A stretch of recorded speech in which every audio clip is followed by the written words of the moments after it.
Let's try this again. All right, so let's go. Oh, hey, you're still here. Thank you so much for waiting and working with me on my technical difficulties. So we're going to just go right into Venus and Mars. And I'm really want to talk about the current Mars Uranus conjunction we're having on the North Node, but I want to first focus on what it is to be feminine, what it is to be masculine, and how everybody has their own unique way of doing it based upon the blueprint of first your culture. Because wherever you're brought up, there's certain things that we just inherit by virtue of what is this when you say like your environment basically and who taught you and what they taught you. So that's a heavy code. That's like encoded heavily in us. And maybe that's secondary to the code of our birth chart that can be um, debated. My words are so struggly right now. Like I want to just draw pictures, but I'm gonna do my best to talk this out. So okay, so depending upon where you were brought up and who brought you up, you're going to have a different set point for what seems like your identity for masculinity and femininity. Then we have the biological part, which is going to be playing a huge role because of the hormones that go along with whether your regenerative organs shot down and out and became on the outside of your physical body, or if your regenerative organs went up and in and are nurtured and on the inside of your body. There's certain hormonal factors that play a part in that, like natural ones. Like naturally there's a system set into place. Now these systems have been very disrupted by BPAs and by different hormonal situations happening with our food supply. A lot of disruptions happening. So I want to also give voice to that, like along with the, whether those were on purpose or if it's just who knows. I think it's probably a little bit of both on purpose and also as things have evolved in the way we're doing mono the agriculture where you just plant one crop and then you're using one type of pesticide and you're tilling the soil and all of these kind of things that are like really bad for the earth. The introduction of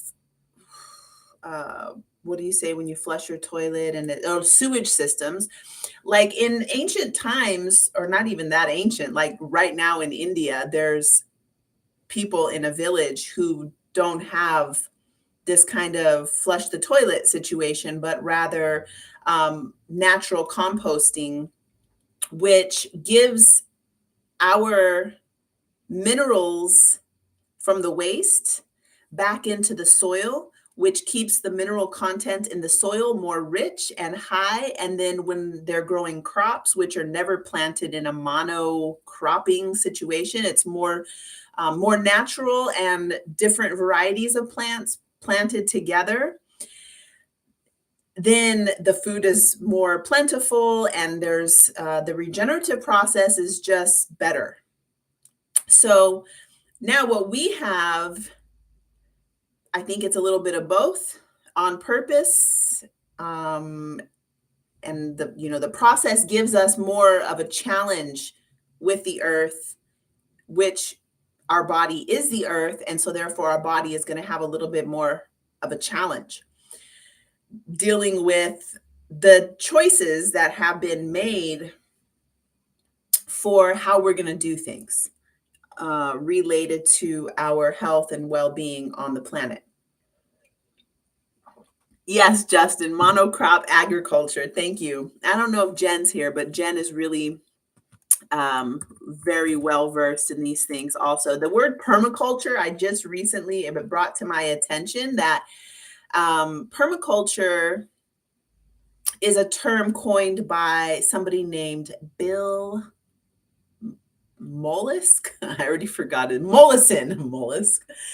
And basically and I studied permaculture. It's something that, I'm into.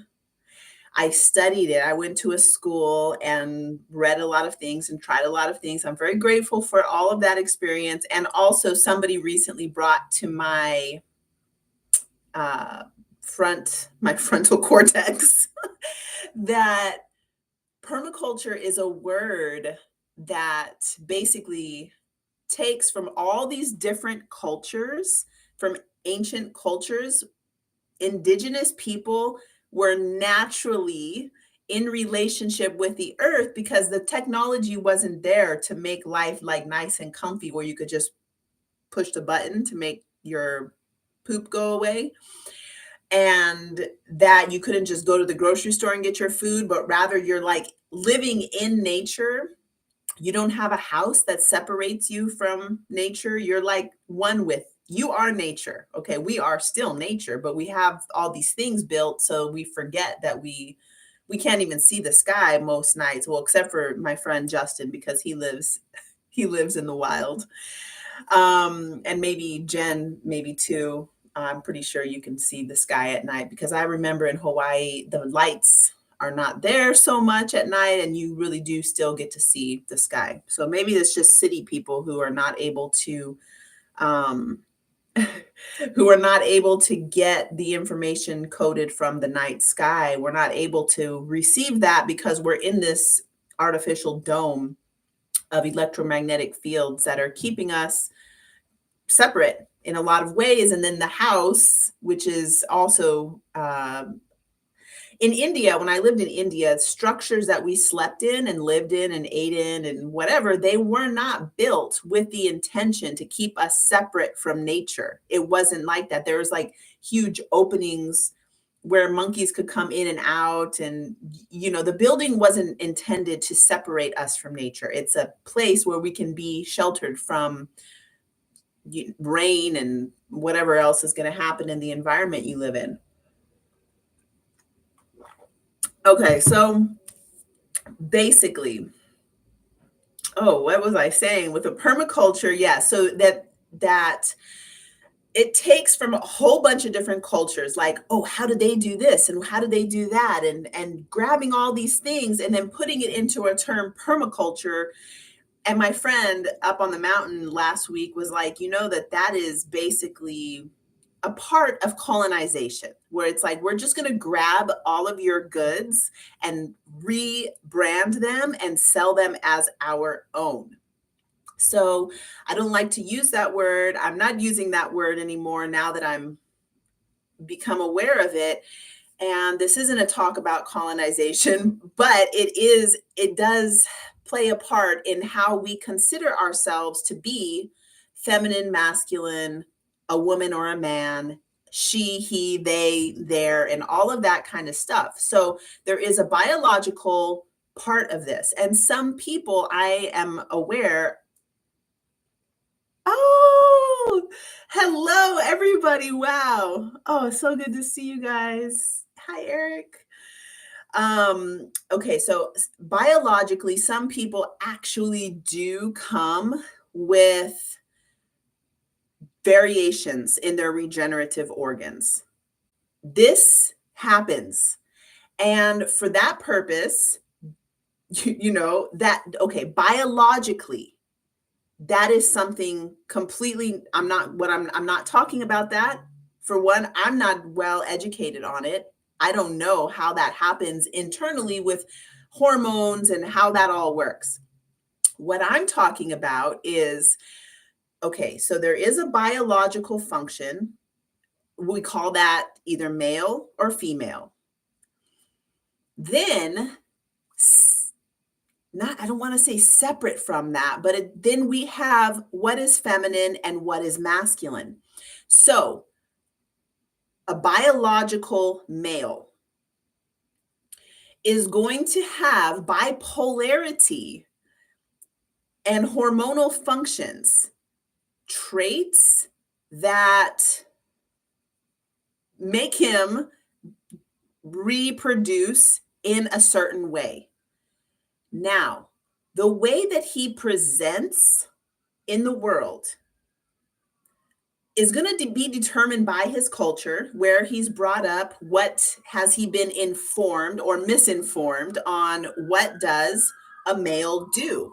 What do I look like? What am I supposed to, the voice? I have been so intrigued by the voice of people because as a little girl, people always thought I was a boy. Well, not always, but as a real small child, my hair was curly and wild, and my mom was like, "If you don't comb your hair," I think I was like 3 or 4 when this happened, but "If you don't comb your hair, I'm gonna cut it." So I ended up with a very short haircut, and I don't like wearing clothes still, but I didn't wear clothes then, and people often thought, and I have a my voice is deeper, I guess. In the place where I was brought up, my voice was deeper.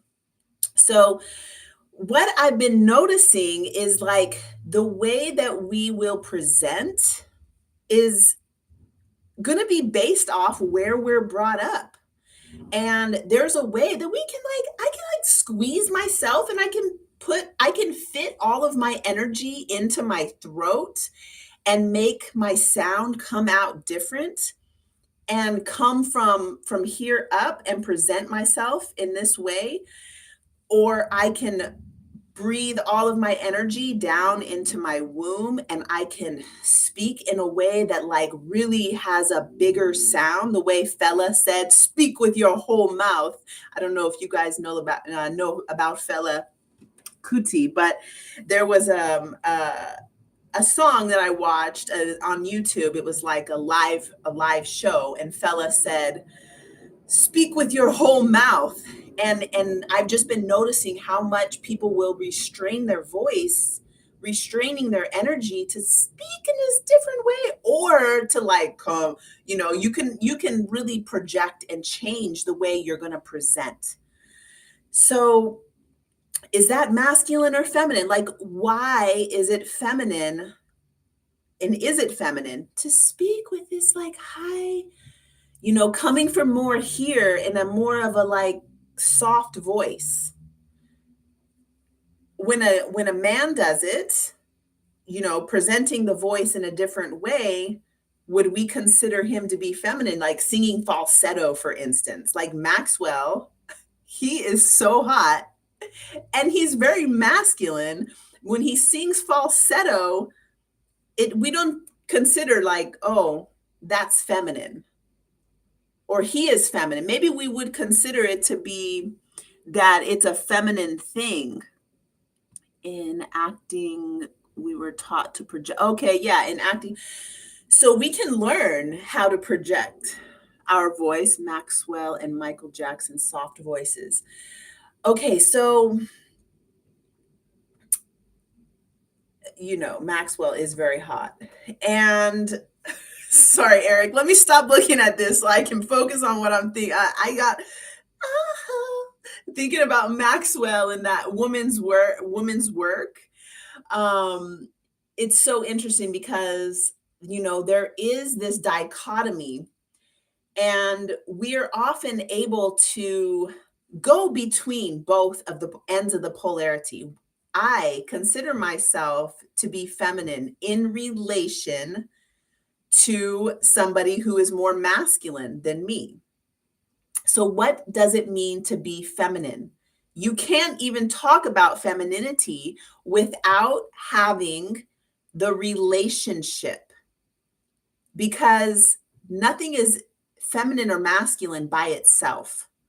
Like when we're talking about yin and yang, yin is going to be the cool, moist, dark. Yang is going to be the penetrating, hot, active force, where yin is going to be like the ocean rolling in, yang is going to be when the ocean is rolling out. So when we have that big wave, that's the ocean being more yang. When we have the tide flowing back in, this is the ocean being yin. But if we look at the ocean in relationship with a big mountain, the mountain is by nature more yang because it's protruding outward up toward the sun, and the ocean is flowing and it's water. So you see how the mountain, wow, let's look at the mountain. There's moss, there's undergrowth, there's moist, on the shady side of the mountain or in the valley of the mountain, there's a femininity there. Whereas at the peak of the mountain, there is a masculine yang energy. So we can never talk about either feminine, masculine, yin or yang without having them in relation to the other side of the pole. So everything is going to be in relationship. Okay, so now that we've got that clear, if you have any questions about that, please type them into the chat.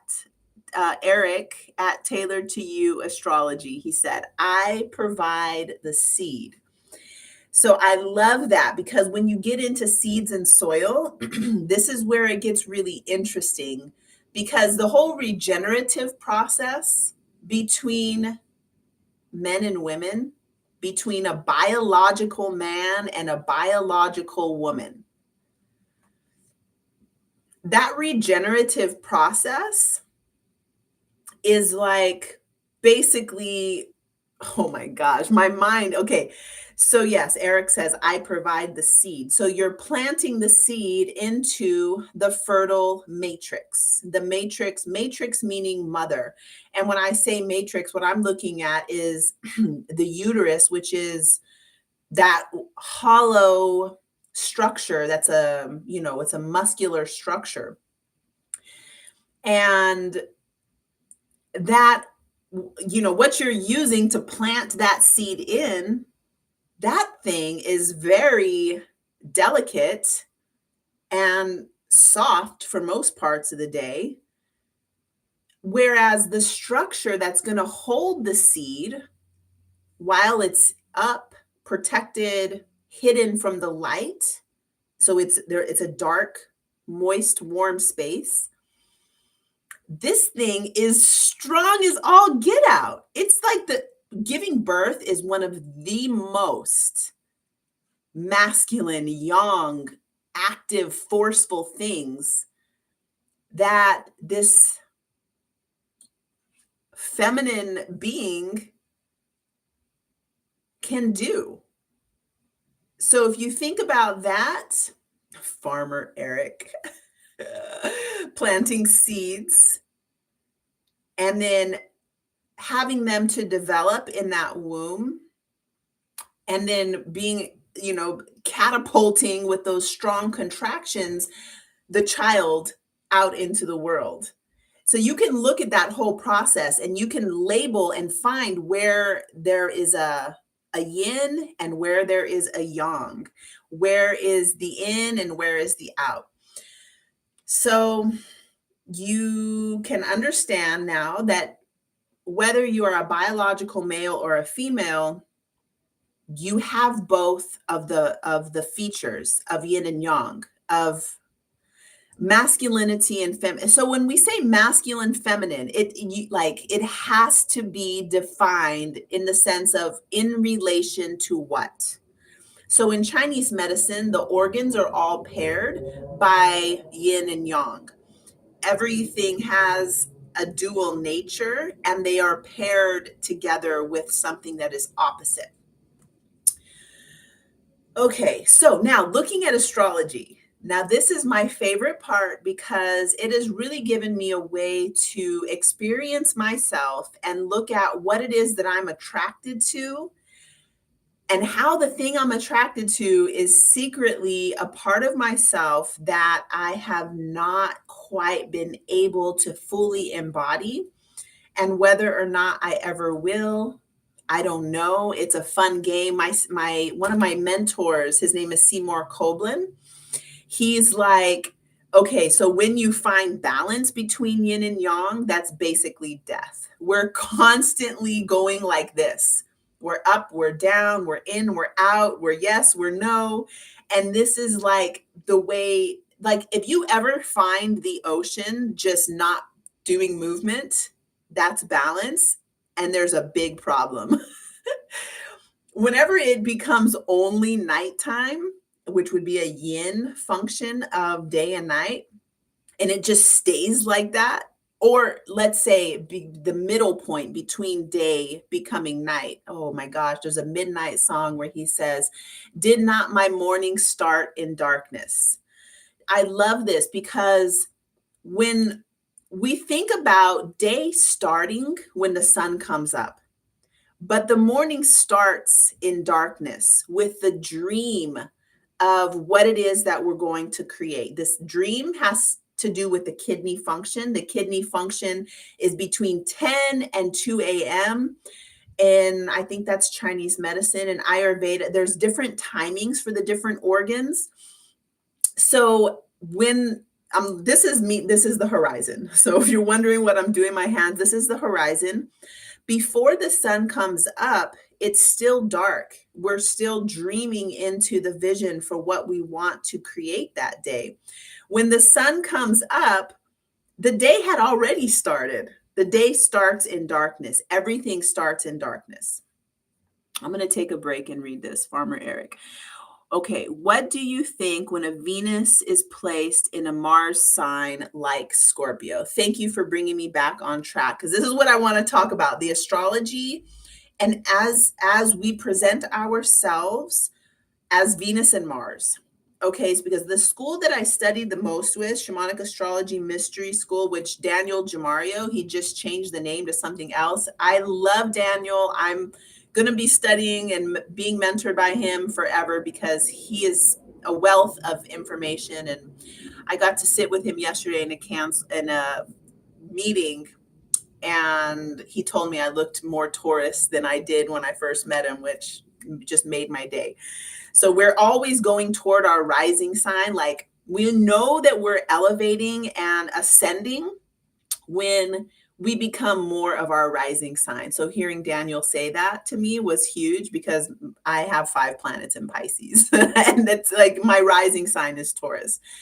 So anyway, what Daniel says in his school, and I don't know if he's changed because as we've been changing our identifications with gender and all this kind of things, I feel like as astrologers, we also need to change the way we're wording things. So in my book, so embarrassing when I go in here and I'm like, oh my God, I was really saying the way that I learned astrology, which is like, if your Venus is in Aquarius and you're a woman, then that means basically you're presenting your femininity in Aquarian ways.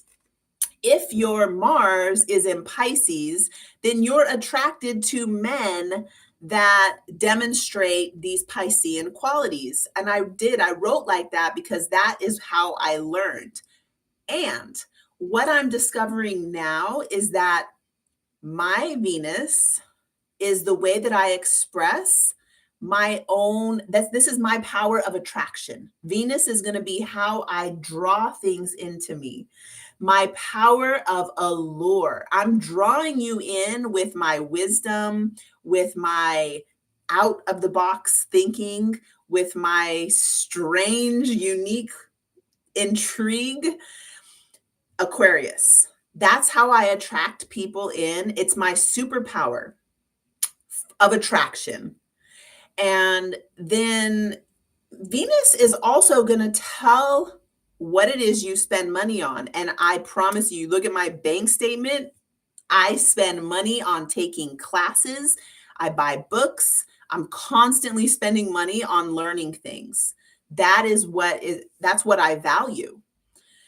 And then my mind is like, well, and then the Saturn responsibility is to whatever it is that you value, what you've been pulling in with Venus, it is your responsibility to give something back, which is why I teach classes, which is why I'm here talking to you now, because I have learned a lot of things because my Venus is in Aquarius. All right. And then Mars being uh, more than just on a woman's chart. Mars is more than just what I'm attracted to in men. It does really describe very clearly what I'm attracted to in men. And also, it is the way that I run my masculine energy. Mars is going to be how I project myself, what I stand up for, what I would fight for. Mars is going to be how I direct my life. So, um, let me see. Let me go back to these questions from here. What do you think when a Venus is placed in a Mars sign like Scorpio? Okay, so Venus in Scorpio, it is so, see, the way I read astrology is like looking at the whole chart. So when Venus is in, I don't think of Scorpio as a Mars sign. And I know what you're talking about because the ancient astrologers did do this, like put put planets and signs together in a way that it's like Mars is ruled by Scorpio and Venus is ruled by Libra. And I don't look at astrology like that. So my ex-friend, who's not anymore my friend, was like, "Oh, but the ancients said and did it this way." And so I'm like, "Yes, I know that." And also, I just don't see it that way. And the thing is, like, let's look back at agriculture. If I were to look at what the ancients did for agriculture, and then I'm like still trying to do it that way, seeing that everything has changed in culture and I'm still trying to use those old ways when I'm in a completely different environment, it's not going to work. And I feel like it's the same way with these astrological tools. There's a lot of the techniques and tools that do work, but the rulerships and all of this have made it so hurtful and harmful. So if a man has Venus in Scorpio, what that says to me when I'm looking at the chart, of course, I want to know, like, what house is that in? What other planets is interacting with that Venus? What is the directional flow of the chart? What is the intention? But without knowing all of those things, if a man has Venus in Scorpio, his power of attraction is going to be shamanic. It's going to be intense, emotional, sexually oriented with the power of emotionality. And also, he will likely be attracted to lovers who are emotionally intelligent, who are shamanic. Shamanic, to me, when I'm saying that word, I realize that it comes from Siberia and it doesn't really, it's hard. We in our modern culture have an idea of what shamanic is. So let me just define what I'm saying, how I'm using that word. Venus in Scorpio on a man's chart, and I'm just talking about Eric. I know you, so I know that he is a biological male and that he likes women. Well, his wife mostly, exclusively. Okay, so this is going to be somebody who likes the intensity. And my mind goes to belly dancers, energy workers. There is an allure for what is dark, mysterious, hidden, intense.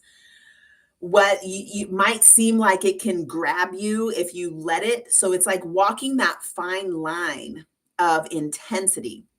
Sorry, I keep saying Mars. I'm thinking Venus. Venus in Scorpio on a man's chart. This is the way that what you're attracted to, and it's also what is attractive about you. Okay, let me stop there for a sec. I feel like that's where I live in the Shadowlands. Tell me more about that, Justin. Okay, light bleaches me out. Darkness swallows me whole. Oh my goodness. I gotta run. Okay. See you later. Hey Mike B, shout out from Colorado. Hello. Colorado. I'm gonna be going there soon. I wonder who that is, Mike B.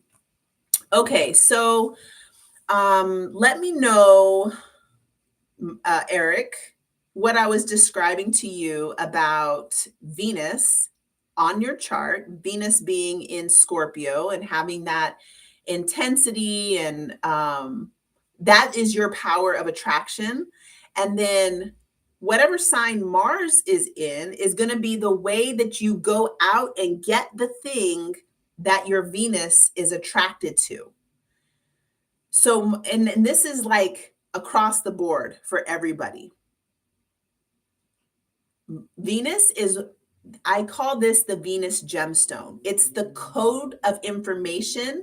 I just am pointing here, but it can be in your belly. It can be anywhere in your body. There's like this Venus gemstone coded with information that says, this is what I value. This is what I'm worth. This is what we spend money on. This is how it's like our superpower, that it's almost too like beaming with this information saying, treat me this way. This is what I am worth. The way people address you is a huge thing for your Venus sign. Whatever your Venus qualities are. The way people address you, if you don't like it, please take a moment to correct them. Like if somebody don't get me in trouble. I'm not getting you in trouble. I'm saving you from trouble, Mr. I have Venus in Scorpio. Venus in Scorpio or Mars in Scorpio. I'm going to get off whatever I was just talking about and go back to this. I don't even remember what I was talking about 2 seconds ago. If you were like following me, what I was just saying, I think I was talking about the Venus gemstone coded with information. Oh, and then I went into how people address you. I'm going to make a little note here so I can come back to that. Let me just finish it now, actually. If you don't like the way people address you, just talk about that right now and get it clear. If somebody calls you and your friend or your partner or a potential lover calls you and they're like, hey, what's up? And you don't like that because, hey, what's up? How about hello, queen? Or how about hello, your name? Address that, because this is a constant thing that's going to keep happening over and over. And the more that code of who I am, what I value, what I'm worth, you need to speak to that code, address the things, and become the walking embodiment of what your true values are and what you're worth. And you will watch the world around you change to match what's coded in you. And this is one way of really working with Venus. People don't like being corrected. It starts arguments, even when nice. I avoid them if I have to address them. Okay, I get that, Jessica. I just did this today with my friend who calls me all the time. And we're in a relationship. He's my friend. And he always says, hey, what's up? And I always say, hello, how are you? Or I'll say, I'll answer the phone, hello, sir, how are you? In a funny kind of a way, but also because I like to be addressed respectfully. So what do? I address people respectfully. And so it kind of sets the tone for how we're going to be relating with each other, because my code, the Venus gemstone coded in me, says that I am a queen. I'm going to do things that a queen would do. And I'm going to let people know how to treat me because I don't want to make them guess because they will guess wrong.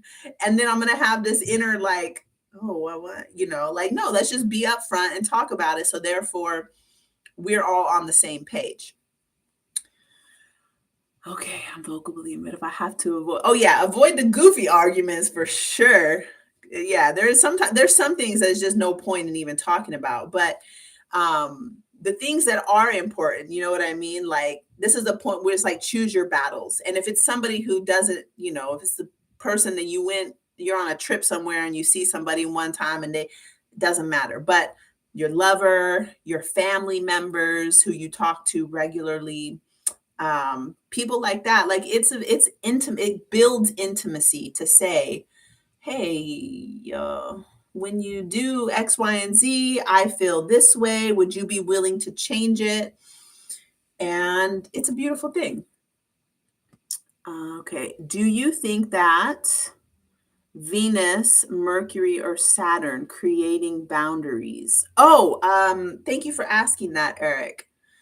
So Mercury is going to be I love this. So Venus has a code. Venus, a lot of times astrologers will talk about Venus like a doing. Venus isn't a doing. Venus is a being.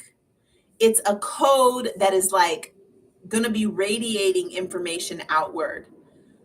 It's not a doing. So we have the code. Mars is what goes and gets the things that the code says that it wants. And then Mercury is going to be speaking it.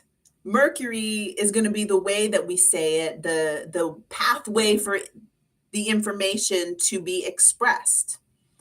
And then Saturn, oh man, in this example, what role would Saturn have? See, Venus and Saturn, I feel like have a very interesting relationship. Like when you look at the Greek mythology around, I mean the names that we're using, Venus, Mars, it is a combination of Roman and Greek mythology. This is something that has always irritated me about using astrology because other cultures have different names for these same energies, but this is the one that has become most popularized in the form that we use to talk about. But if you look at Saturn and Venus have a very interesting relationship. So I'm not going to get into that right now. Actually, I think I have a video about this. And you can even just Google it. Like the creation of Venus actually comes from a Saturn story in mythology. So I can't really separate Venus and Saturn because if you think about Venus as what we say yes to, Venus is that flow of energy. It's like this code is already written. Therefore, I'm constantly attracting to me what is in my Venus code. And because Saturn and Venus have this type of relationship where Saturn basically was the father, the creation of how Venus even bubbled up from the ocean. So there already has a constricting principle. So everything that I say yes to, if I say yes to one thing, by the fact of me saying yes to something, I've said no to a whole bunch of other things. And my no is the Saturn principle. So there's this interesting dynamic between Venus and Saturn. And that Saturn principle is what creates the boundary. So as I say yes to something, there is a Saturn principle involved in that because it's stopping a flow of a whole bunch of other things. Like for me to say yes to, for instance, starting Awake in the Dream School, for me to say yes to that, I said no to other projects that I was working on so that I could focus on this one. So that is the Saturn principle.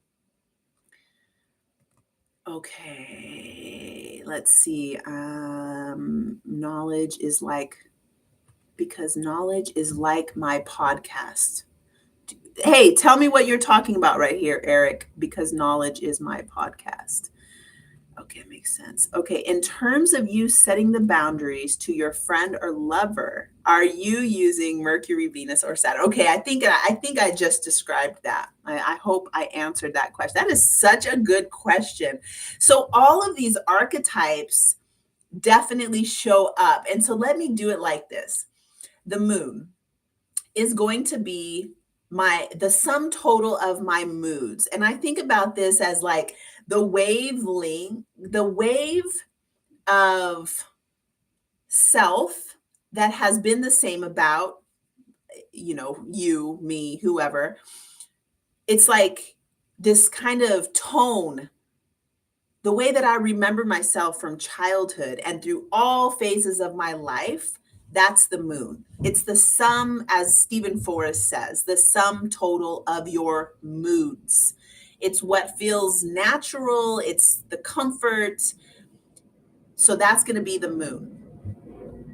Then the sun is going to be how you guys see, how you're seeing me. Well, according to my mentor, Daniel Jamario, he was like, "You're looking more Taurus these days." Oh, good. I'm doing my rising sign work, and it's working. So the rising sign is going to be the way we ascend. This is our personal ascension path. It is the ascendant. It's what's on the horizon when we're born. So that is going to be something that we're constantly working toward, the ascension. The sun, the way you do one thing is the way you do everything. So it is the overall style and flair. Okay, so that's going to be what, people are going to notice that first. Really, I feel like the sun is just the way you do one thing is the way you do everything. All right. And then Mercury is kind of, I think of like a little bit of a minion to the sun because it's always going to be within 28, 29 degrees. It can't get too far away from the sun. Like astronomically, Mercury will never be, I think it's 28 degrees away from the sun. So whenever you were born, your Mercury is either going to be, so if I was born during Pisces season, the sun was in Pisces, Mercury will either be in Aries, in Pisces, or in Aquarius. It can't be anything else. So in that way, Mercury is going to be the pathway for expression of, I want to say, of the sun, the way that we are expressing and communicating what we think about, what we find to be interesting and valuable information. And then Venus is that code of what I value, what I'm worth. It is my what I'm attracting, what is attractive about me and what I am drawing toward me. Mars is the way I jump out there and go get the thing. It's by how I establish boundaries and how I protect myself. And then Jupiter, that jovial expansion and, the good luck, the goodwill, the good fortune, bringing in the blessings of surprise. And also, I think of this as like, when you want to meet somebody new, and so you're like, oh, well, I kind of want to meet somebody who's into what I'm into, or I'm just going to make something up. This isn't really me right now or anybody who I know, but it's a common thought. Like, I want to meet somebody who's fit and healthy. So I'm going to join a gym. And of course, you're joining the gym because you're going to work out, but you're also like going to places that put you in alignment with things that you want to be in alignment with. That's Jupiter. And then Saturn is going to be the way that we claim authorship of our life. Saturn, I feel like, has been really, really co-opted And it's harder for us to think that we have authorship of our life because Saturn, the authority figure, has really, really been put outside and given to government and your religion and your school and all of that. And Saturn is how we are the author of our own life. So, with all of those are just the inner planets, and these make up our primary character. All of these inner planets means what we're able to see with our eyes, and our ancestors and all of our collective ancestors, everybody used astrology, watched the planets. There's every single mythology and story. You can look at it through the lens of astrology and using those visible planets. In any movie that you watch, you're going to see the Saturn archetype. You're going to see Venus, you're going to see Mars. Every single story, you can't even have a story without having all of these characters, because this is the characters that make us up. So going back to femininity and masculinity, you have both feminine and masculine. So Mars on your chart, whether you are a biological male or a biological female, is going to tell how you go out and get the thing. It tells us how you project your will into the world. And if you are somebody, I mean, I feel like, I don't know, is it really just how we are, or is it what we are, how we're groomed to be? I'm not sure. But people generally will have an archetype that they're more drawn toward.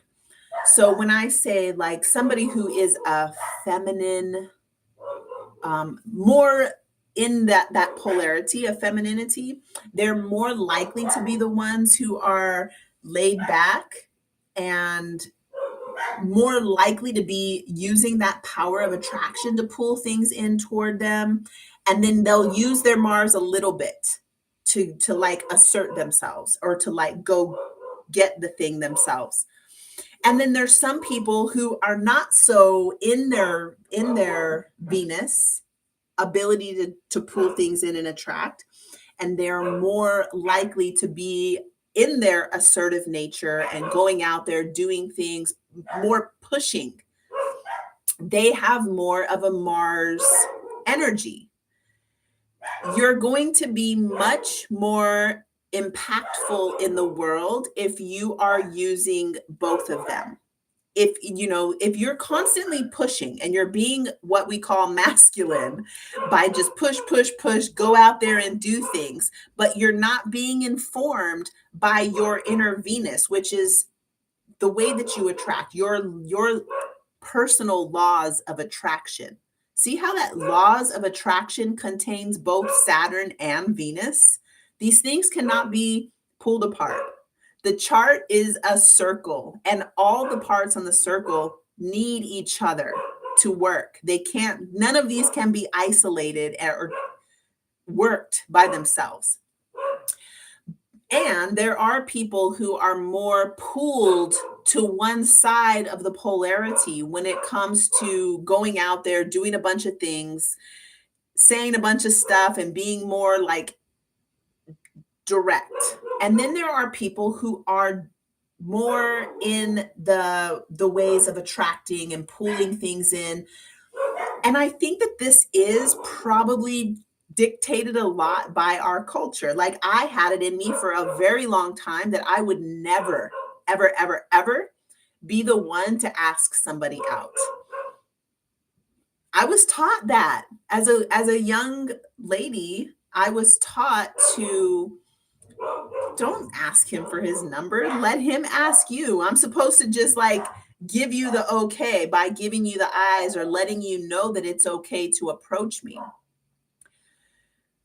That's so weird. But it is the way, I was born in 1979. So just to put that into context, I know things are always changing and it's always going to be based upon where you grew up, and we can change those codes. We are very capable of changing those codes and changing how we show up in relation to our femininity and our masculinity. Let's see. Knowledge is love, like my podcast. Got it. Okay. In terms of you setting the boundaries to your friend, lover. Okay, we got that. Knowledge is love, like my podcast. When you are correcting your friend, no guessing in love. Oh, I get you, Eric. Yes, that's right. And then Jessica says, just be cautious with your words and keep an eye on even tone. Whoever you are addressing will be mad. They can no longer treat you like they can no longer gaslight you. Oh my gosh, gaslighting is such a weird thing. I get what you're saying. Yes, I totally agree. And it's also just like, hey, 2022, I'm not even interested in being around no gaslighting stuff. Like, I would much rather be alone in my peace than be around people who are gaslighting. You know what I mean? And then also, I do love community and I love being in groups and I love being around people. And I'm also just like tired of explaining myself or like trying to tone myself down. Or I was in a situation a couple weeks ago where I was just like tired of hearing this person complain without being solution oriented. You know what I'm saying? Like constantly just complaining about a situation. So I'm kind of like walking away, like not engaging in it, and the conversation's going on and I'm thinking something and I want to say something, but I'm like, it's just not worth it. And what I realize is that I want to be in situations where my voice is validated. Like it like you do want to know what I'm thinking, and that you're actually genuinely wanting to engage a conversation even when it isn't um going with you. Like when it is uh not conflict but complementary, or like in astrology, resonant polarity. So resonant polarity, we're having a full moon coming up on August 11th. Resonant polarity between sun and moon. This is called opposition. Oppositions, like in tantra yoga, one thing that I really love and that's very much looked for, encouraged, is for us to talk about our oppositions. Because in having, like in college, we have debate team. One thing that I like is to be able to debate. And for me to tell you, well, this is what I think, and this is why I think it, and this is, how the information is bubbling up in me. Tell me yours. I want to hear yours. And then one thing that's really cool is for me to be able to debate on your behalf, even though it's something that I don't agree with. And then for you to be able to debate on my behalf, even though it's not something you agree with. In this way, we're able to really understand, like, oh, both of us, we're different. There's value in what you're saying, and there's value in what I'm saying. Okay, let's see. You must always protect your energy. You want someone to I do want someone to get me. You know what I mean? You want someone to just get you.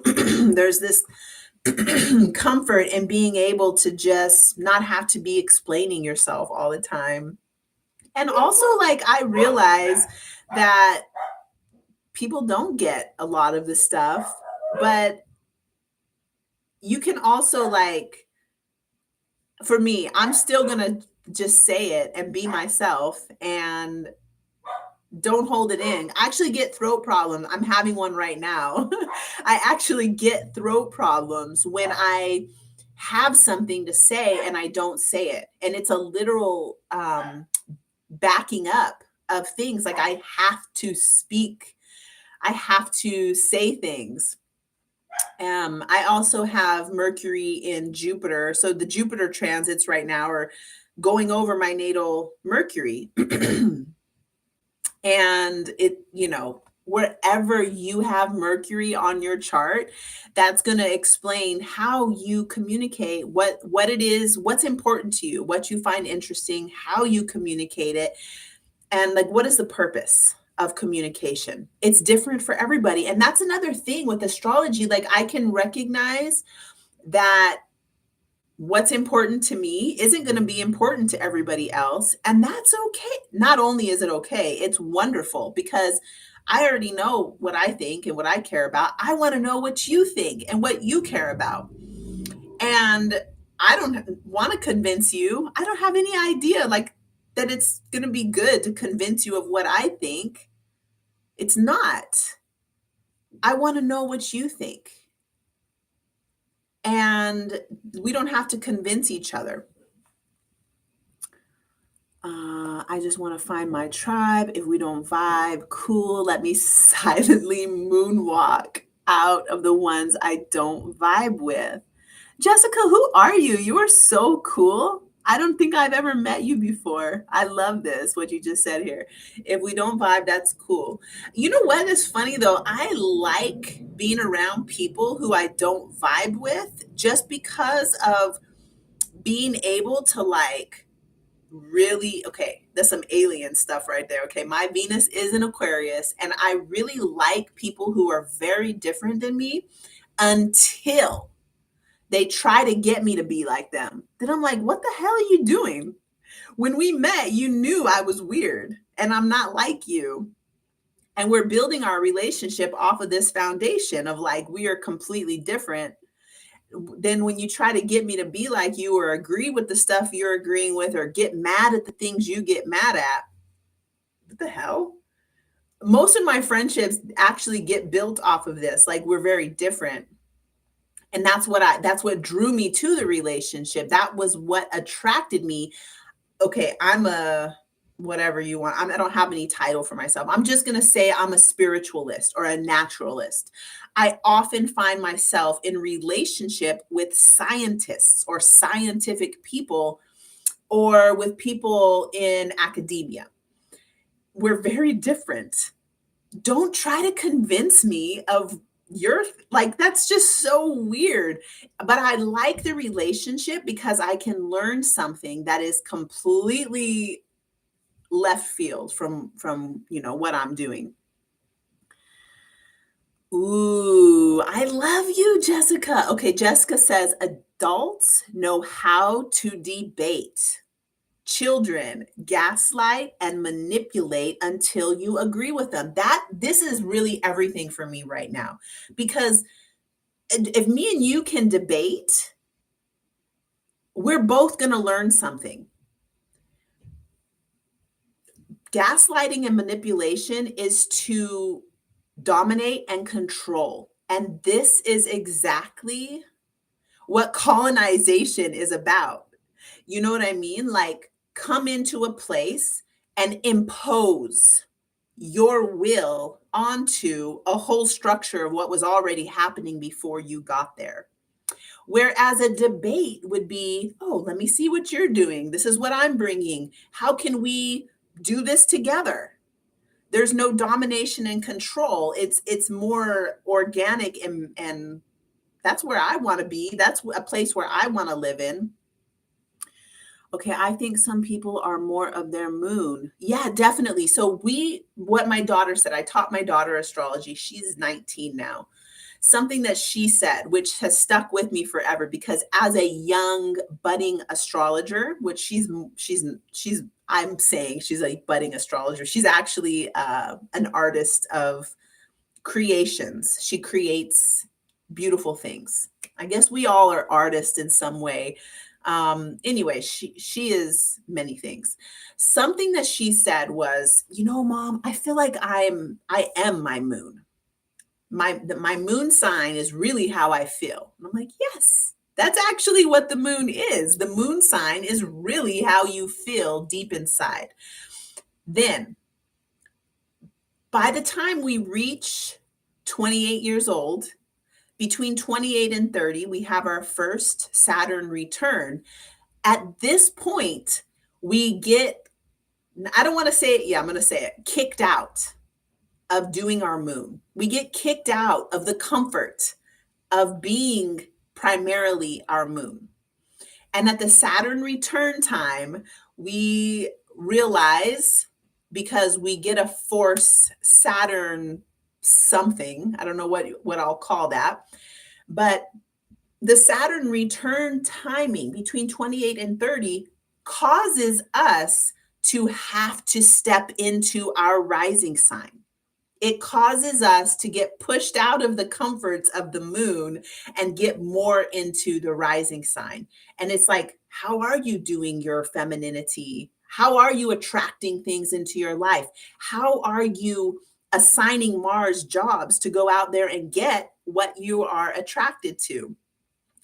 So, yes, the moon, definitely a lot of people. See, I feel like being your moon past 28, past 30 years old, okay, I'll stretch it out to 32, because after the Saturn return time, I feel like we should at least have a 2-year integration period to like heal from whatever happened during Saturn return, to fully integrate the lessons of the Saturn return. So, if we are still primarily doing our moon, that's just immaturity.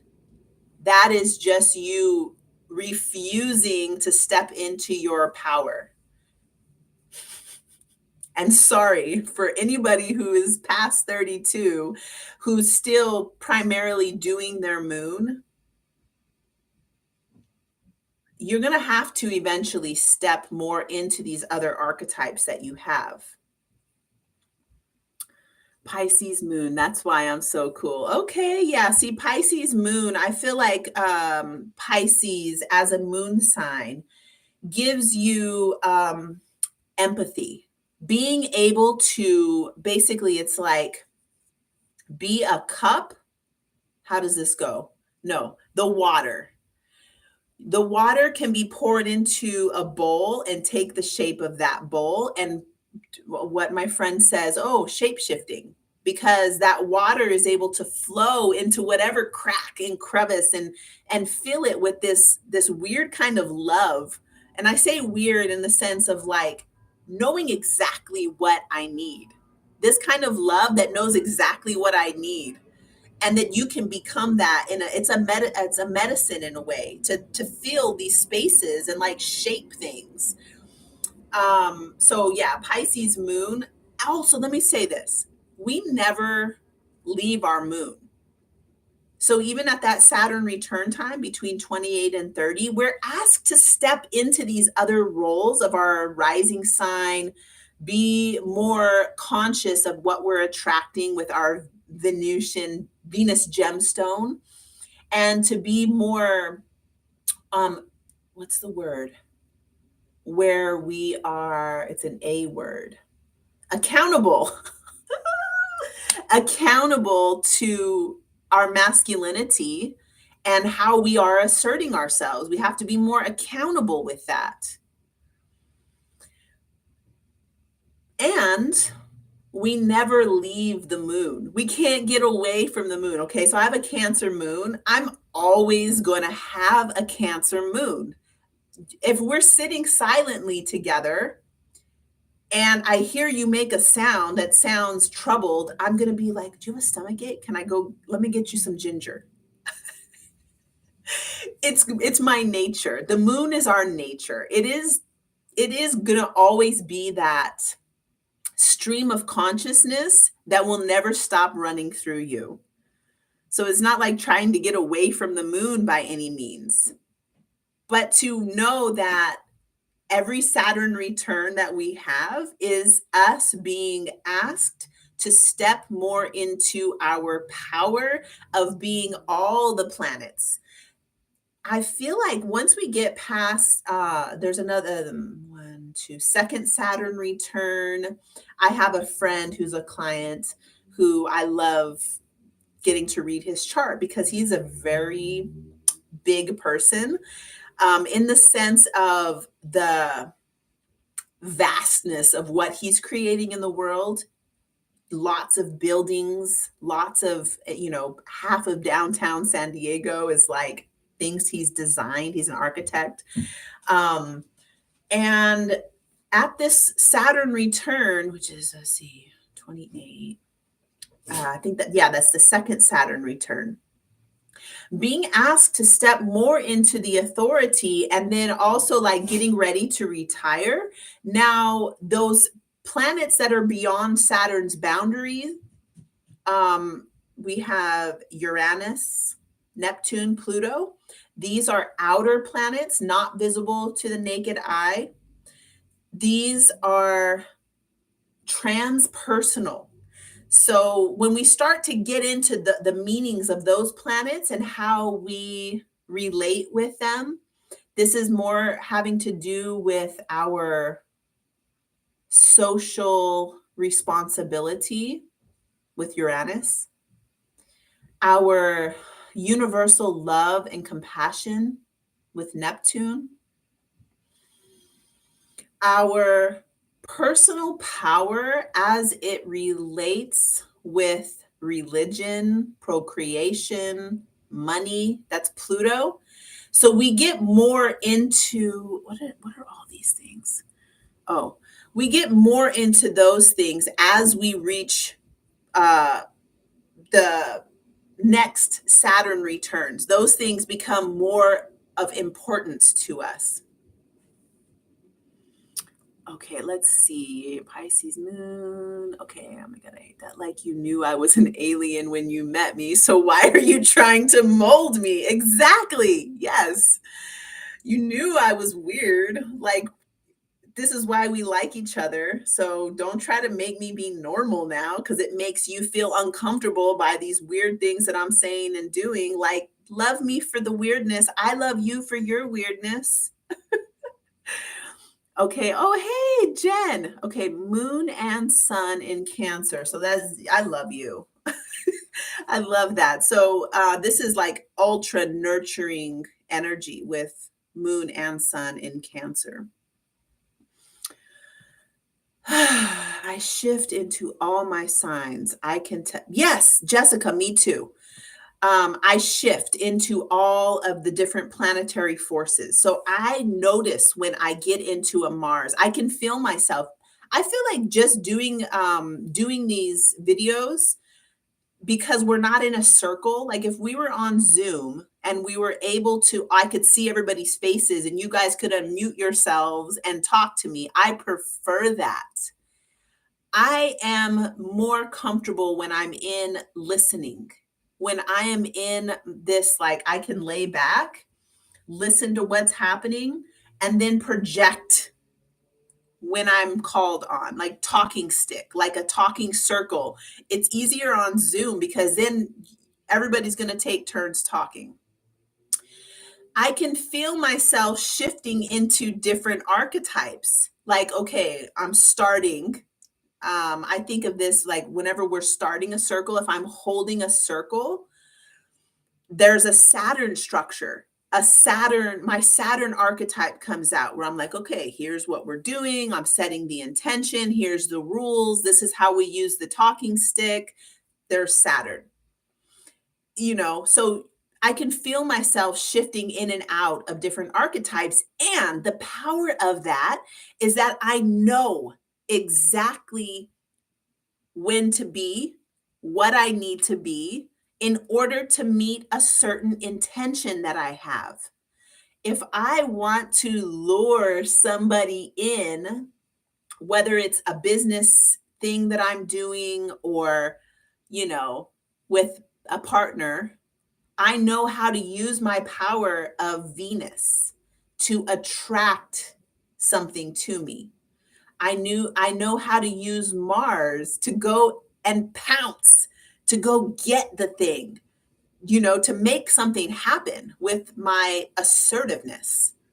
So learning how to use these archetypes, Jessica, my moon is in Cancer. and it's in the third house. It's next to Jupiter. So I have a very moony nature. I have kids, and the trouble for me of getting out of my moon sign was, okay, this is a very real example of when I was aware that I was overdoing my moon. So for biological women, when we are born, there is a certain nature that we want as a collective. Little girls who are helpful and kind and go out of their way to heal, HEAL, to be healing, to be loving and nurturing.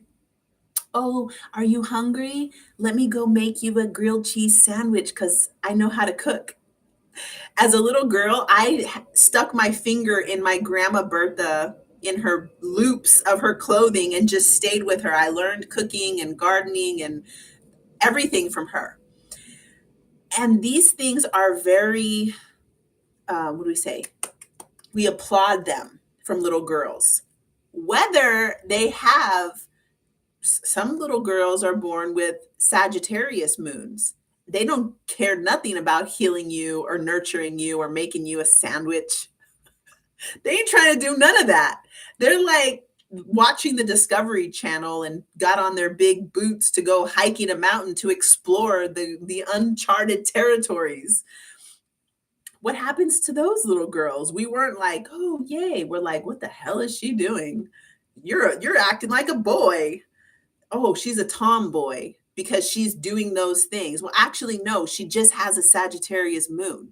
She's not a boy or a tomboy. She's doing what her moon is, the instructions. She's doing the instructions of her moon.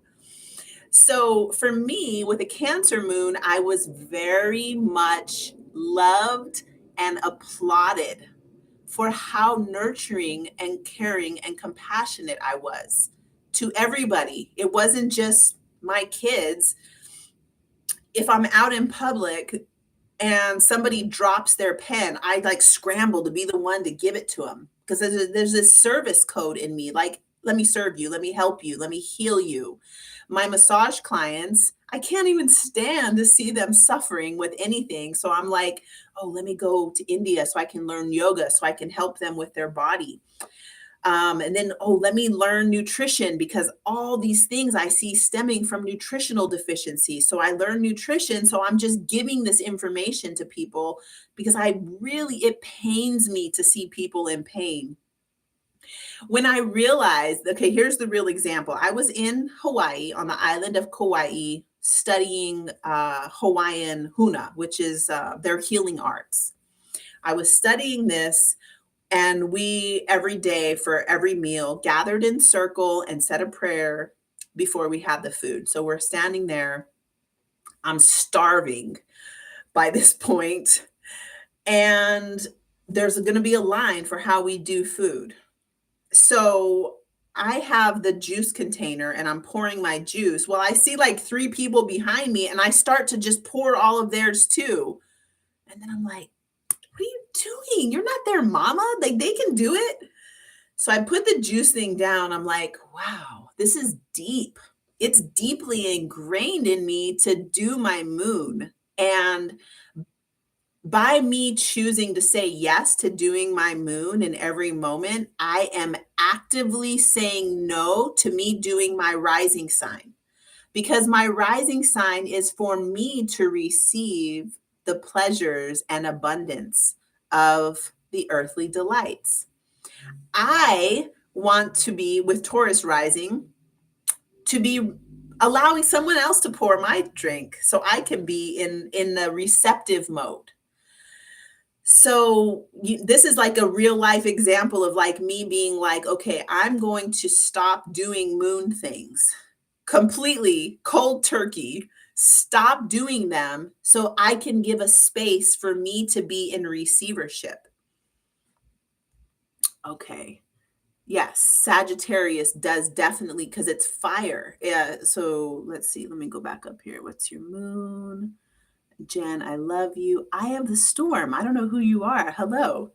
Leo sun, Gemini moon. Okay, so this is your Leo sun. This is your birth month, or you're going to have a birthday coming up.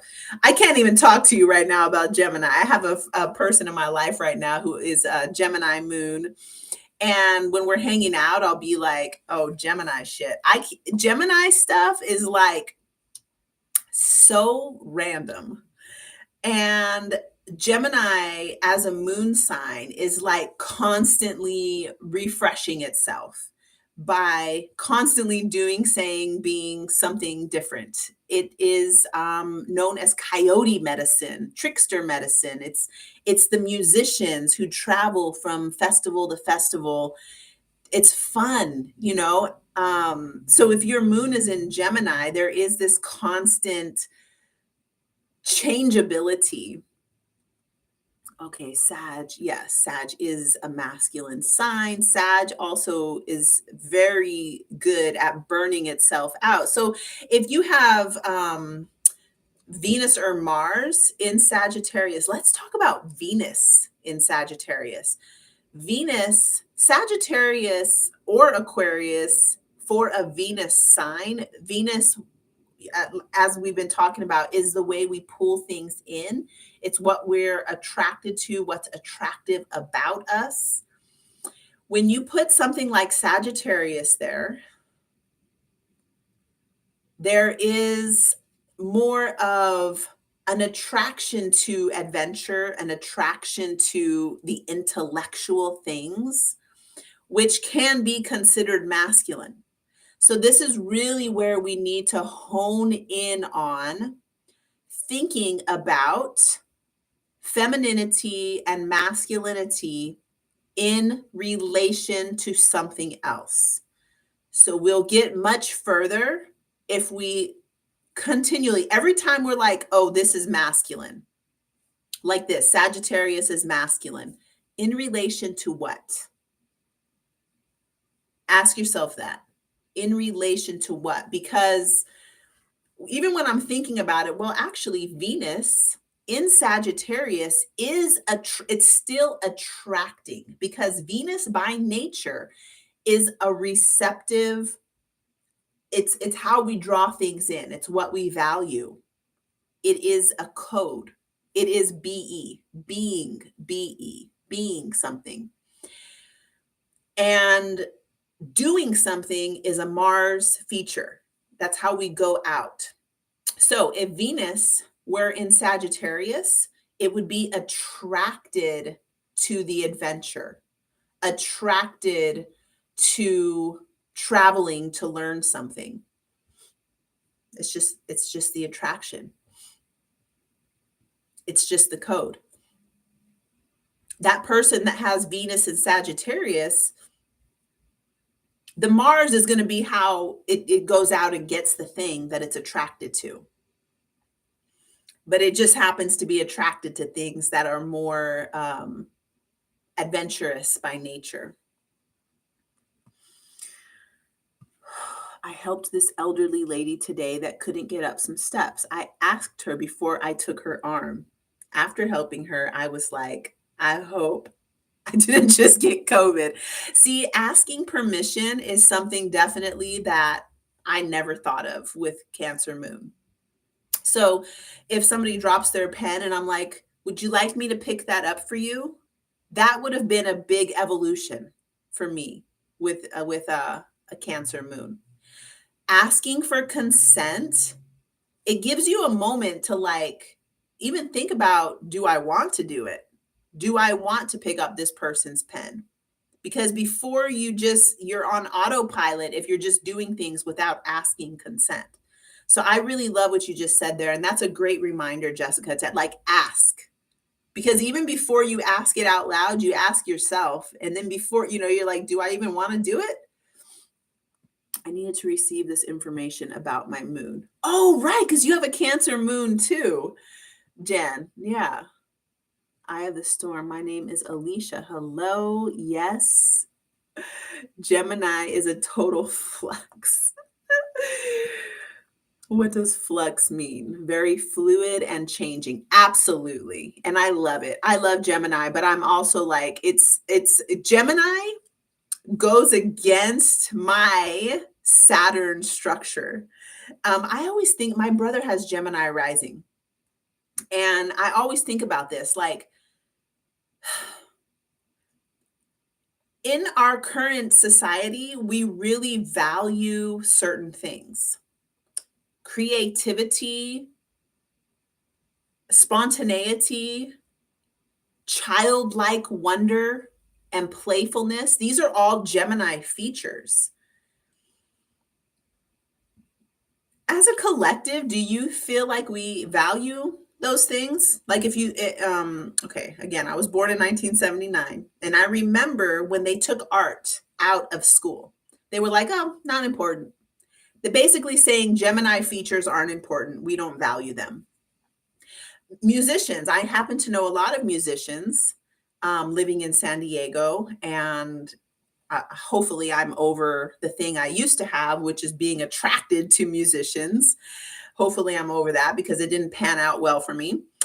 Um, but basically, what I would see is these wonderful artists who are singing, who are making beautiful music. Musicians are artists. Okay, all artists. First of all, artists create culture because we are putting voice and a structure and a form to things that are formless. Okay. We're speaking things, we're putting a structure to like Gemini. Gemini is just like this like it's wind. It's thoughts. Gemini is poetry. But if you don't put it into a structure, it was just a bunch of blah blah blah blah blah that didn't go anywhere.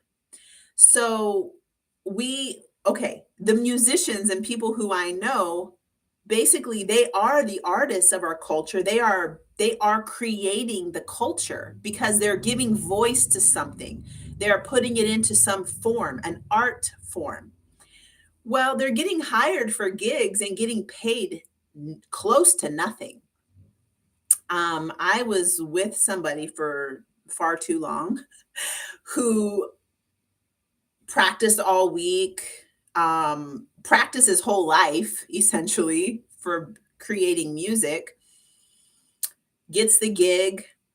He leaves like an hour before the show to set up, does the show, which is usually going to be 3 to 4 hours, gets home with $60. I'm like, what? What? What just happened? Like I'm getting paid $100 for my hour and I only had to be there 15 minutes before, do the hour, 15 minutes after.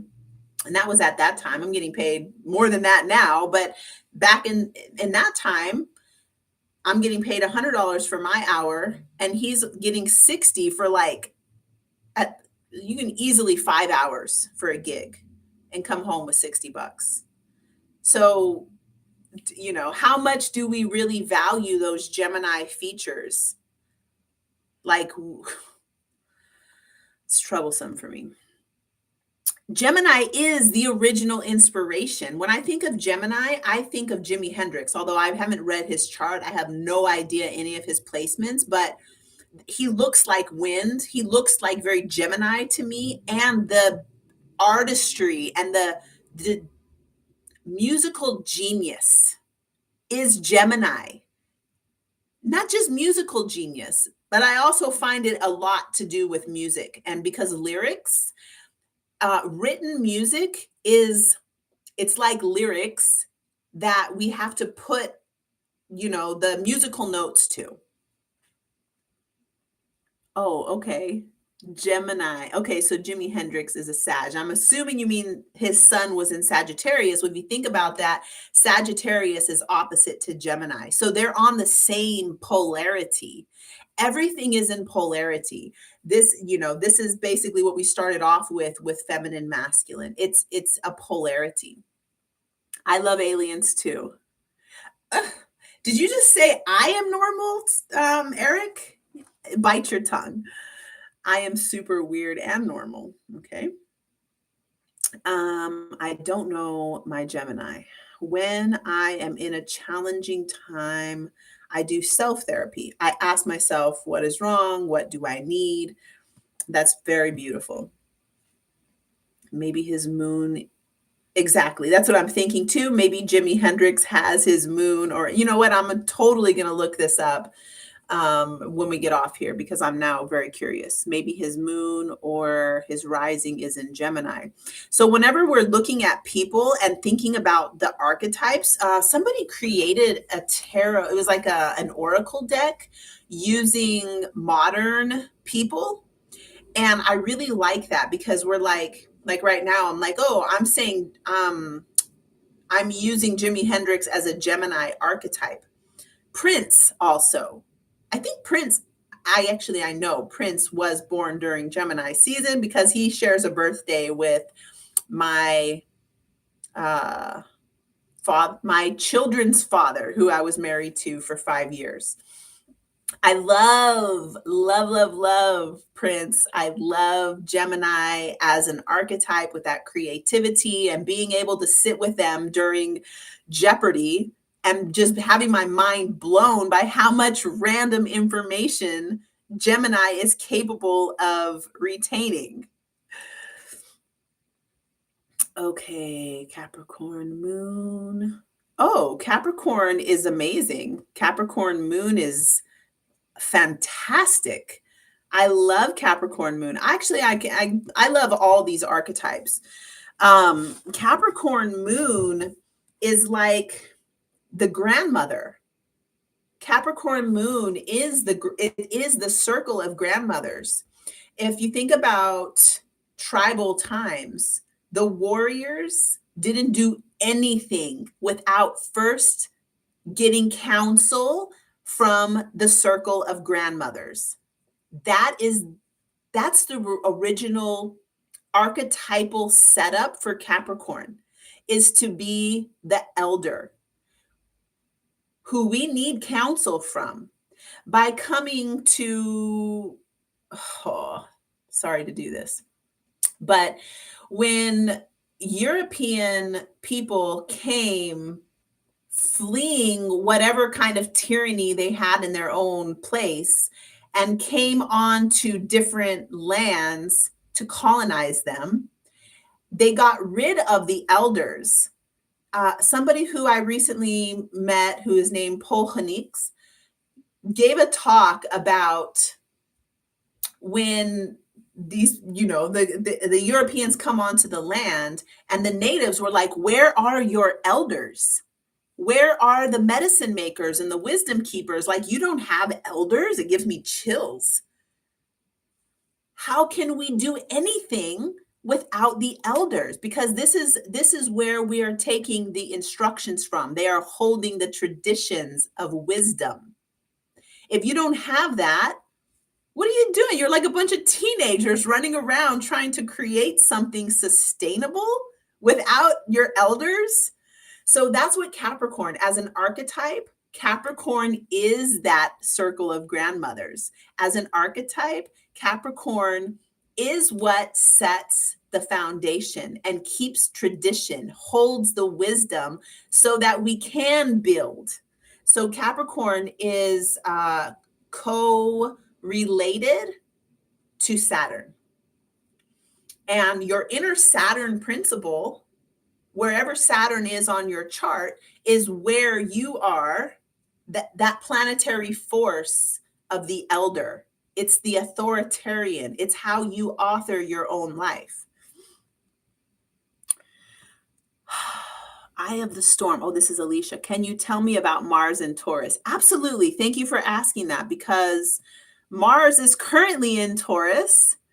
And yes, hello, Irie. I've missed you. I haven't been on here very much. I've been going through a lot.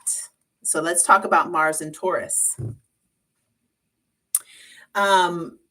I've been going through a lot. Let's talk about Mars and Taurus. That's all one sentence, because Mars in Taurus is in my first house. So you want to look at, where is Taurus on your chart?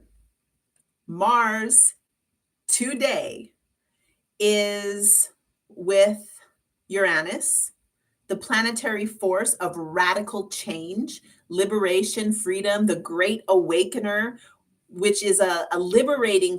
I think of this as like electrical storms. And if you are one of the lucky ones who gets to feel electricity, like if you were a lucky child who was curious enough to stick your finger in a light socket and to see what would happen, or stick something in there. And I'm not being facetious right now. I did it. Of course, I have my Venus in Aquarius and I'm very curious about electricity and I want to know what that's going to feel like. I'm not recommending doing it because it's probably not good, but I totally did it. And you can feel, or if you've come upon being electrocuted at some point, it definitely it gets you real present in the moment. So Mars is with Uranus. Mars is the planetary force of, the word violence and anger comes out, but that's not really what Mars is about. Mars is really about establishing boundaries and protecting those boundaries. It is our warrior and our erotic nature. Mars is a combination of Eros, the god of desire, and Eris, the god of war. So Mars in Taurus is a little different, though. Mars through all the signs is going to penetrate reality in a different way, depending upon where Mars is. Mars in Taurus has more of this a heavy weight. It is an earth sign. Taurus is earth in the form of what's on the surface, meaning that it's going to be like spring. There's fruits, there's the rocks that we see on the surface of earth, gemstones, but not the ones that you have to mine for. The gemstones that you have to mine for, that's more of a Capricorn form of earth that's deeper in. Gemstones that are more on the surface, that's Taurus. Taurus in the form, earth in the form of the earthly delights, beautiful things that give value, that we value these things. Gold and silver come to mind also, although those are things you have to mine. So that would be more of a Capricorn thing. Okay, so with Mars here, there is a need to establish boundaries around what we value and to fight for those resources. So we may be noticing more of where those boundaries around resources are and how we want to penetrate. We may be feeling that need to penetrate those boundaries. So there could be some fight for resources happening with Mars and Taurus. And with Mars today joining with Uranus on the North Node, there can be an innovation to how we fight for resources, how we assert our will to establish boundaries around resources and how we're going to get those resources. So Mars in Taurus wants to go get the resources. It's like this is an earthly delight that I know I'm entitled to. My children are entitled to these resources by virtue of us being humans, especially if you're somebody who cultivates the land, who knows what goes into generating resources. There can be this directional force that is really focused on liberating, awakening our ability to acquire resources. And in Taurus, it has a relatability.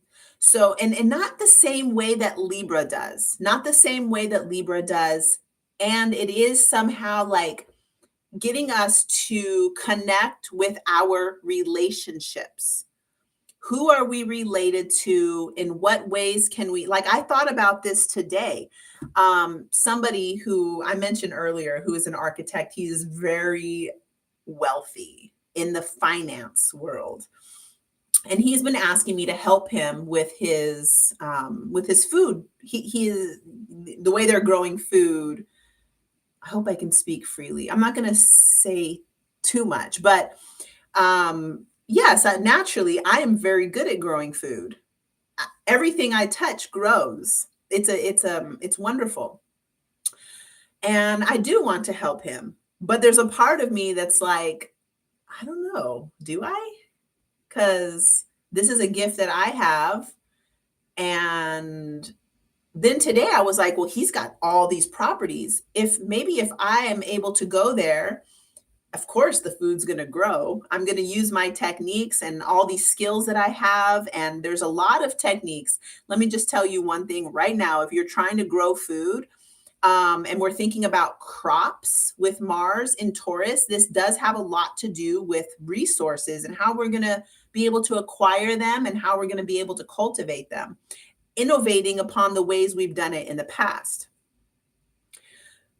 Let me finish the story. So then today I was running and I was like, oh, okay, I'll help him grow his food. And I'm going to say to him, look, I'm going to do this, and you're going to, in return, allow me to harvest this food and use it to feed my family.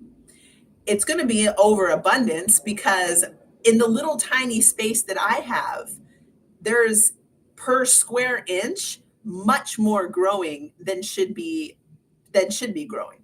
It's very, very fertile because the things that I've done with the soil in relationship, it's growing everything that I plant.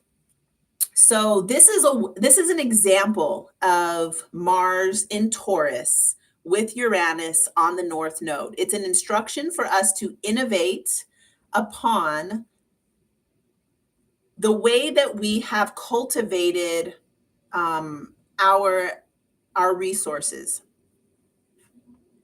Oh, sharecropping. Yes. Jessica, you're so freaking brilliant. Let's see where I saw some things going on. Oh, yes, Capricorn. Yes, grandmother, circle of grandmothers. My son Truth is a Gemini moon and he can be trouble. He just needs challenge. He'll get bored easily. Yep. That's definitely some good Gemini moon advice. He will have anxiety that's true. Gemini, along with all the air signs, are prone to anxiety because of the fact that air, in Ayurveda, air, it's wind, has to do with thoughts, has to do with speech, information. It's the vital force of prana, which is that it's a wind, it's a movement, creativity. For these Gemini moon people, covering the ears, covering the eyes, applying oil to this part of your head, applying oil to the palms of the hands and the soles of the feet. Eric, for you with your son, with that Gemini moon, this can really help to ground in the energy. And it's super, super good for any time that we're having this like anxiety, which is a function of wind, which Gemini archetypes are going to be more prone to. Doing these things that I've mentioned will help to ground the energy down into the body. What Jessica is saying here is so perfect. He needs a challenge. He'll get bored easily. He needs sports, music, art classes. He needs activities, or he'll have anxiety. Gemini will have anxiety anyway, but it's just learning how to like move the energy. Interesting explanation as we have entered harvest. Absolutely, Alicia. I got this triple conjunction on my natal Mercury. I feel zippy and like kicking through to the other side. Oh, Irene. Okay, so this you're talking about Mars, Uranus, and the North Node. is on your natal Mercury. So you must have your Mercury around 18 degrees of Taurus, because that's where this Mars Uranus on the North Node is. So look at your chart. Wherever 18 degrees of Taurus is, this is going to be where you are being asked to innovate, to awaken to a new way. And it can be forceful because Mars is there. There can be a forceful awakening that's pushing you to look at how you can innovate upon your resourcing. It's Taurus is more than just resources. It has a lot to do with our basic condition of our nervous system and our physical bodies, which our physical bodies are Earth. So having this here can bring so much electricity to our physical body. So grounding it down, that thing I just mentioned about using oil on the palms of the hands, the soles of the feet, this part of your head, covering the ears, like putting oil on a cotton ball and just placing it there, super comforting. I think I might do that for myself tonight, actually, and just really ground all this energy that is being lit right now. Because this, while it is this electricity, like an electrical storm with this force of Mars on it, it is moving us toward evolution, toward the future of where that North Node trajectory is going. Like we're all being asked to innovate upon Earth. Yes, let's see. I'm not human. These people out here hurting people over material goods. I don't want nothing to do with that. Like material goods, it's a gift for us to be in relationship with each other and to share these things. Like if I have an overabundance of papaya, it's obvious, it's instinctual to the human body to take the papayas and give them to my neighbors who have told me that they like papaya. There's no way that I'm not going to do that. And that's just one basic thing. But when you get to like, oh, I own these acres and these are mine, it doesn't make sense to be like, oh, this is mine. You can't do anything. If you're one person and you own all this property, you actually need people on there to do the work that it takes to maintain that property. If you're not willing to give them ownership, check yourself. That's all I'm going to say about that. Okay, let's see. Gemini, Tupac, Lauryn Hill, Kanye West. Gemini is the original creator of art. Gemini is the muse, the creative muse. So thank you so much, Eric, for bringing in those names. I love Tupac, Lauryn Hill, and Kanye West. Also teach him how to wind his energy down at night at a certain time. Yeah, absolutely. This is good for all of us, especially today. So all of us today who are on this live, and if you're listening tomorrow or anytime this week, actually, today is August 1st, but anytime between now and August 7th, all of these things that Jessica's talking about, we all need to do them right now. So what she says here, teach him how to wind his energy down at night at certain times of the day, do a bath, some warm milk. Sadly, I learned this at 35. It absolutely helps for all of us. If we're struggling with anxiety, doing these things that Jessica's talking about are going to absolutely be golden for us.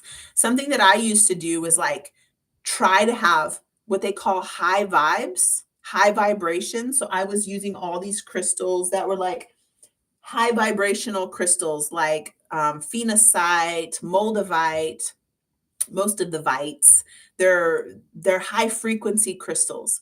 And then what my mentor explained to me was like, you need the magnesium, these pyrite and the black stones, the shungite, the oh gosh, this one,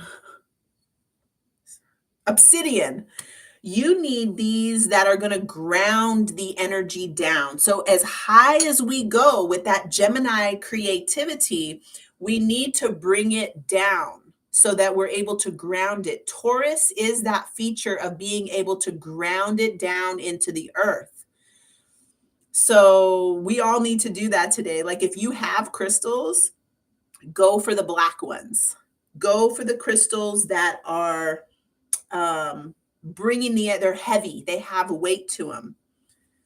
Looking around, like, what else do I have? I have a lot of these like light crystals, which this is a fluorite, and it's they're all great, and crystals, they're all from the earth. It's all condensed matter in, it's all information that's been condensed down into a stone. So all crystals have an earth energy to them.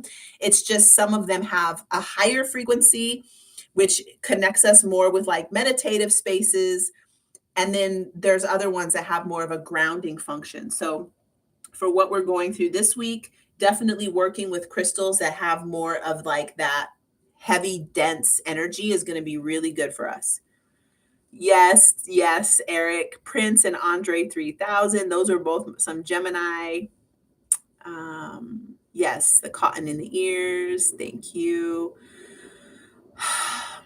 Let's see. Speak on my moon. Oh, you have Capricorn moon. I seen some of Johnny Depp's art today. It's really good. Johnny Depp. He does art? I mean, I know he does like acting, but I okay. I'll come back to that. I'm gonna look up. Let me know what you're talking about with that Johnny Depp thing. Oh, I'll Google it. Okay, teenagers run the world. Yeah. Oh, teenagers run America. Yes. Powerful energy today. Tourmaline is good. Absolutely. Okay, I think we're good here. Teenagers run America because we are grandparentless.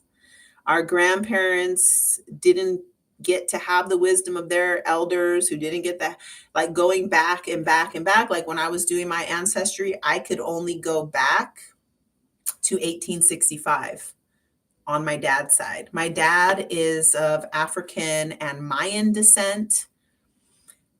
It only goes back to 1865. And you all know why. You all know why. Because a lot of you probably have the same thing. And then on my mother's side, which is of European descent, the names go on and on and on.